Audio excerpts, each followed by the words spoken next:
ഞാൻ വളരെ സുപ്രധാനമായ ഒരു വിഷയം സർ ഇവിടെ അവതരിപ്പിക്കുന്നു. പിന്നോക്ക ജാതി സംവരണം രാജ്യത്ത് വലിയ ഒരു വെല്ലുവിളിയെ നേരിടുകയാണ് സർ. ഈ സംവരണം നമ്മുടെ രാജ്യത്ത് ദശാബ്ദങ്ങളായി നടന്നു വരുന്ന ഒന്നാണ്. എന്നാൽ ജാതി സംവരണം കൃത്യമായി നടത്തണമെങ്കിൽ അത് സംബന്ധിച്ച രേഖകൾ വേണം. വിവിധ പിന്നോക്ക ജാതികളുടെ കണക്കും ആധികാരിക വിവരങ്ങളും വേണം സർ. എന്നാൽ 1931 ബ്രിട്ടീഷ് ഭരണകാലത്ത് നടത്തിയ അപൂർണമായ ജാതി സെൻസസ് അല്ലാതെ മറ്റൊരു ആധികാരിക രേഖകളും ഇല്ലാത്ത ഒരു സ്ഥിതിയാണ് ഇന്നുള്ളത് സർ. പിന്നോക്ക ജനവിഭാഗങ്ങൾ ഏതൊക്കെയാണെന്നതിനെ സംബന്ധിച്ചും അതിൻ്റെ ആധികാരികമായ കണക്കുകളെ സംബന്ധിച്ചും ഇപ്പോഴും അവ്യക്തമായ ചിത്രമാണ് സർ നമ്മുടെ രാജ്യത്തും സംസ്ഥാനത്തും ഉള്ളത് സർ. മണ്ഡൽ കമ്മീഷന്റെ റിപ്പോർട്ടിന്റെ അടിസ്ഥാനത്തിലുള്ള സുപ്രീം കോടതിയുടെ ഇന്ദ്രസാഹിനി കേസ് വിധിയിൽ രാജ്യത്ത് പിന്നോക്കക്കാർക്ക് 27% സംവരണം സർക്കാർ ജോലികളിലും കോളേജ് അഡ്മിഷനുകളിലും മറ്റും അനുവദിച്ചിട്ടുണ്ട്. ഭൂരിപക്ഷമായ ഹിന്ദു മതത്തിലെ തന്നെ 70% പേർ പിന്നോക്ക വിഭാഗത്തിലാണെന്നാണ് റിപ്പോർട്ടുകൾ സൂചിപ്പിക്കുന്നത്. ന്യൂനപക്ഷങ്ങളിലെ പിന്നോക്ക വിഭാഗത്തെയും കൂടി കൂട്ടിയാൽ മൊത്തം ജനസംഖ്യയിൽ ഇത് ഏതാണ്ട് 80% വരും. സമൂഹത്തിന് മഹാഭൂരിപക്ഷം വരുന്ന ഈ വിഭാഗത്തിന്റെ മൗലിക അവകാശമാണ് ജാതി സെൻസസിന്റെ അഭാവം മൂലം ഇന്ത്യ സംസ്ഥാനത്തും നിഷേധിക്കപ്പെടുന്നത്. ഏതൊരു ആസൂത്രണത്തിന്റെയും അടിസ്ഥാനം ആധികാരികമായ കണക്കുകളും വിവരങ്ങളുമാണ് സർ. എന്നാൽ ആധികാരികമായ ഒരു കണക്കിന്റെയും പിൻബലം ഇല്ലാതെയാണ് പിന്നോക്ക സംവരണം ഇവിടെ നടപ്പാക്കിക്കൊണ്ടിരിക്കുന്നത് സർ. 1891 ബ്രിട്ടീഷുകാർ ഇന്ത്യയിൽ സെൻസസ് ആരംഭിച്ചപ്പോൾ അതിൽ ജാതി കോളം ഉണ്ടായിരുന്നു. 1931 വരെ സർ അത് 1931 വരെ അത് തുടരുകയും ചെയ്തു സർ. 1953 രാജ്യത്ത് ആദ്യമായി പിന്നോക്ക വിഭാഗങ്ങളുടെ സാമൂഹ്യ വിദ്യാഭ്യാസ പിന്നോക്കാവസ്ഥ പഠിക്കാനായി നിയോഗിച്ച കമ്മീഷന്റെ പ്രധാന നിർദ്ദേശങ്ങളിൽ ഒന്ന് 1961 സെൻസസിൽ ജാതി കണക്ക് എടുക്കണമെന്നായിരുന്നു. എന്നാൽ അത് നടന്നില്ല സർ. 2011 സാമൂഹ്യ സാമ്പത്തിക ജാതി സെൻസസിൽ തെറ്റുള്ളതിനാൽ ജോലി, വിദ്യാഭ്യാസം, തെരഞ്ഞെടുപ്പ്, സംവരണം എന്നിവയ്ക്ക് ഇതിനെ ആശ്രയിക്കാനാകില്ലെന്ന് കേന്ദ്ര സർക്കാർ പറയുന്നു. 2011 സെൻസസ് ജനങ്ങളിൽ നിന്ന് ബോധപൂർവം മറച്ചുവെച്ചുകൊണ്ടാണ് കേന്ദ്രം ഈ തെറ്റായ പ്രസ്താവന നടത്തിയിട്ടുള്ളത്.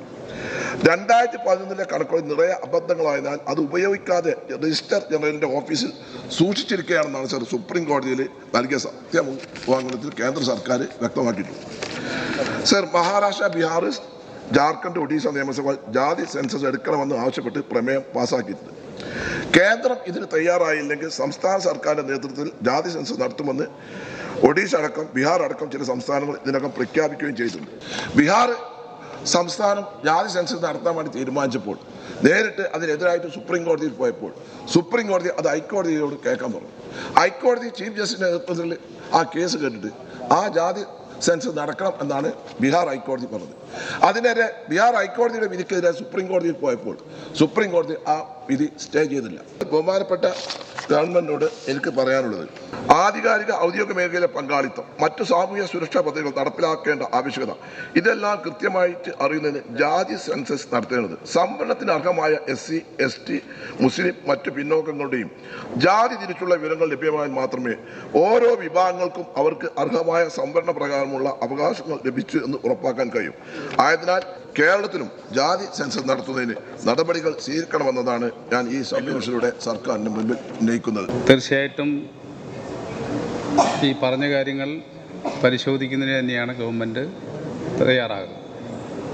അതിലൊരു പ്രശ്നം 2011 കേന്ദ്ര സർക്കാർ നമ്മുടെ സാമൂഹ്യ സാമ്പത്തിക ജാതി സെൻസസ് നടത്തിയത്. അതിനോടനുബന്ധിച്ച് റോ കാസ്റ്റ് ഡാറ്റ നൽകണമെന്ന് നമ്മുടെ സംസ്ഥാന ഗവൺമെൻറ് കേന്ദ്ര ഗവൺമെൻറ്റിനോട് ആവശ്യപ്പെട്ടു. എന്നാൽ പ്രസ്തുത ഡാറ്റ വിശദാംശങ്ങൾ ഒരു ഏജൻസിക്കും കൈമാറാനാകില്ല എന്ന വിവരം കേന്ദ്ര സർക്കാർ നമ്മുടെ സംസ്ഥാന പിന്നോക്ക വിഭാഗ കമ്മീഷനെ അറിയിക്കുകയുണ്ടായി. കമ്മീഷൻ ആ വിവരം സർക്കാരിനെയും അറിയിച്ചിട്ടുണ്ട്. അതിനിടയിലാണ് 105-ാം ഭരണഘടനാ ഭേദഗതിയുടെ അടിസ്ഥാനത്തിൽ സാമൂഹികമായിട്ടും വിദ്യാഭ്യാസപരമായിട്ടും പിന്നാക്കം നിൽക്കുന്ന വിഭാഗങ്ങളുടെ പ്രത്യേക സംസ്ഥാന പട്ടിക തയ്യാറാക്കാനും പരിപാലിക്കാനും അതുപോലെ തന്നെ സാമൂഹ്യ സാമ്പത്തിക ജാതി സെൻസസ് നടത്താനും സംസ്ഥാന സർക്കാരുകൾക്ക് സ്വാതന്ത്ര്യമുണ്ടെന്ന് കേന്ദ്ര സർക്കാർ പ്രസ്തുത കത്തിലൂടെ നിരീക്ഷിച്ചിരുന്നു. തീർച്ചയായിട്ടും ഇവിടെ ചില സംഘടനകൾ ഹൈക്കോടതിയിലാണ് കേസ് പോയിരിക്കുന്നത്. അപ്പോൾ ചില സംഘടനകൾ ഹൈക്കോടതിയിൽ കേസിന് പോവുകയും അതുപോലെ തന്നെ പല സാമൂഹ്യ സംഘടനകളും ഇത് സംബന്ധിച്ച് സെൻസസ് നടത്തണമെന്ന് പറഞ്ഞുകൊണ്ടുള്ള പരാതി ഗവൺമെൻറ്റിൽ സമർപ്പിക്കുകയും ചെയ്തു. കോടതി ഇപ്പോൾ അത് പരിശോധിച്ച് വരികയാണ്. അപ്പോൾ നമ്മുടെ സംസ്ഥാനത്ത് ജാതി സെൻസസ് നടത്തുന്നതുമായി ബന്ധപ്പെട്ടുകൊണ്ട് ഇപ്പോൾ അങ്ങവിടെ ചൂണ്ടിക്കാണിച്ചു ബീഹാറിൽ ഇപ്പോൾ സെൻസസ് ആരംഭിച്ചതിന് എല്ലാ സംസ്ഥാനങ്ങളും അത് ആ തീരുമാനം നടപ്പിലാക്കാൻ വേണ്ടി മുന്നോട്ട് വന്നിട്ടില്ല. എന്തായാലും നമ്മുടെ സംസ്ഥാനത്ത് ജാതി സെൻസസ് നടത്തുന്ന വിഷയത്തിൽ സർക്കാർ നയപരമായിട്ടുള്ളൊരു തീരുമാനം എടുക്കേണ്ടതുണ്ട്. അങ്ങനെ നയപരമായ തീരുമാനമെടുത്തുകൊണ്ട് ഇക്കാര്യം പരിശോധിക്കുകയും അത് നടപ്പിലാക്കുന്നതിനെക്കുറിച്ച് ആലോചിക്കുകയും ചെയ്യാം.